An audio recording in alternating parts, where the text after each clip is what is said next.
Hoje a entrevista da semana vem ao ICH conversar sobre a independência do Brasil com o professor do Departamento de História da Universidade Federal de Pelotas, Marcos Borges. Vem comigo.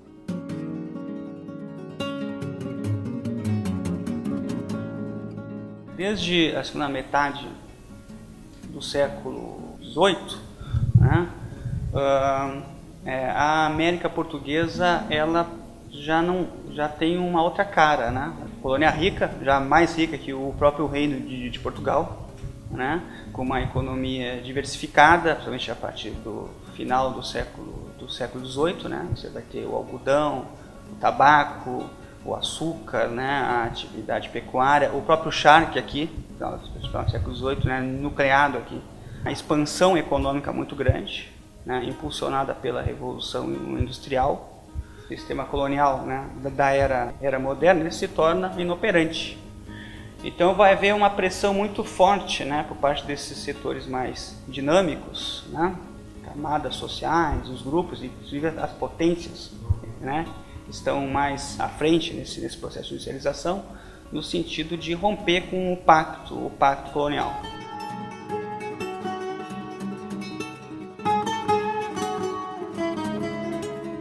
De certa forma, essas colônias as passaram a exigir ou reivindicar mais direitos, mais liberdade, digamos assim, para poder comercializar seus produtos. Então, essas elites que compunham essa sociedade colonial, elas também começaram a exigir das colônias, ou melhor dizendo, das metrópoles, uma maior liberdade para, enfim, ter uma vida própria, né? Dar seus próprios passos.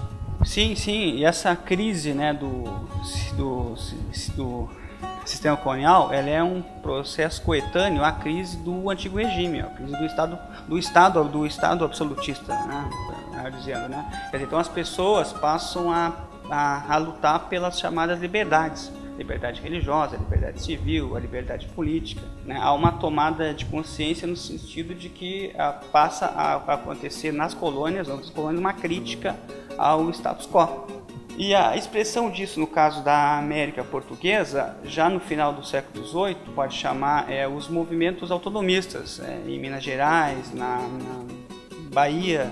Isso mostra também que já naquele momento era possível pensar um Brasil independente de Portugal. Agora, claro, esses movimentos, no caso da América Portuguesa, eles são predominantemente elitistas. É por isso, então, que a gente tem uma ideia, no senso comum, de que a independência do Brasil ela se deu não de uma forma não provocada por uma ruptura, mas por uma negociação. Esse processo de conquista da independência, ele não está fechado, né? A estratégia dessas elites, manter a autonomia administrativa, defender o livre comércio, mas ao mesmo tempo manter, né, a existência dessas estruturas tradicionais. Isso implicava, né, logicamente, excluir, apartar a população, né, os populares e principalmente os escravos, de qualquer processo de participação política mais efetivo, né.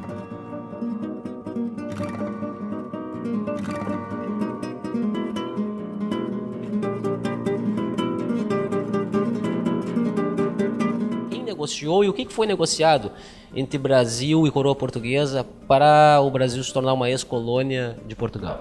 Num primeiro momento, né, Portugal não aceitou a independência do Brasil. Houve todo um esforço no sentido, inclusive, buscar o apoio nas muitas demais potências europeias no sentido de reconquistar o Brasil.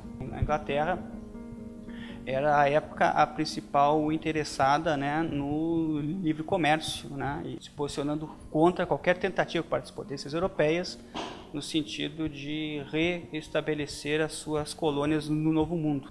A mediação inglesa, ela acabou também acabou contribuindo e muito, né, para a exclusão, né, do povo, né, do processo político.